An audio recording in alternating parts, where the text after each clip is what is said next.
Hai semua. Now we will talk about the cell transport. The first type will be the passive transport, in which we can further divide into the first one, which is the simple diffusion. This will be the type of transport for small, non-charged, hydrophobic or lipid-soluble molecules. Since the simple diffusion is a type of passive transport, we should know that these molecules will be moving down their concentration gradient, and there should be no energy involved in order for this diffusion to occur. And unique thing about the simple diffusion is that the molecules will be able to diffuse between the phospholipids molecules. Maybe because the molecules are small, non-charged, hydrophobic, or even lipid soluble. The second type of passive transport will be the facilitated diffusion. This will be the type for larger charged polar or hydrophobic molecules. And since this is another type of passive transport, the molecules or the ions will be moving down their concentration gradient as well. And there will be no energy involved for this type of process to occur.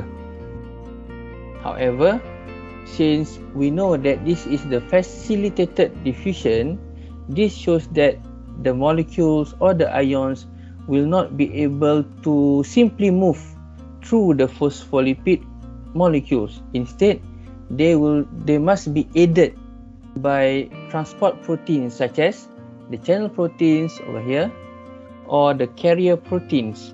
The third type of the passive transport will be the osmosis. This type of passive transport is only for the water molecules, in which the water molecules will move from an area of higher water potential to an area of lower water potential. And the water molecules will move across a selectively permeable membrane, in which the water molecules can still move through the phospholipid bilayer since they are very, very small, and the water molecules can also diffuse across the membrane through the channel protein such as this one.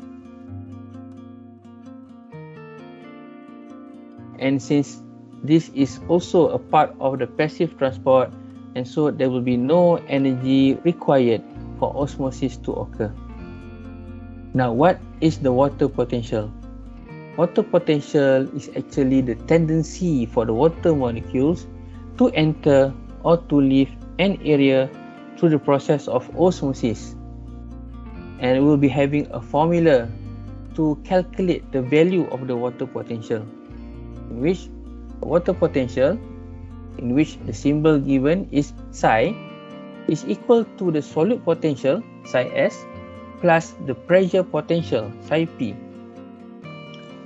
If we refer to this diagram over here, we will be able to see a cell, a plant cell, in which there will be this value for the solute potential, which is negative 0.7 megapascal. Meanwhile, the value of the pressure potential given here is 0 megapascal. And thus, the value of the water potential for this plant cell will be negative 0.7 megapascal. So now what happens if we put this particular plant cell into this distilled water, in which the value of the solute potential will be 0. Meanwhile, the value of the pressure potential is also 0. Why? Because there is no pressure given for this system of distilled water. And so, the value of the water potential for the distilled water is 0 megapascal. So, if we put this flaccid plant cell into the distilled water, we need to determine whether water will move into the plant cell or water will move out from the plant cell. As we can see, the water potential of the distilled water is higher than the water potential of the plant cell. 0 is greater than negative 0.7. As a result, water molecules from the distilled water will enter into the plant cell. Finally, the cell will become turgid. Now, what happens if we put this flaccid plant cell into a sucrose solution, in which the value of the water potential of the sucrose solution is negative 0.9 megapascal? Why?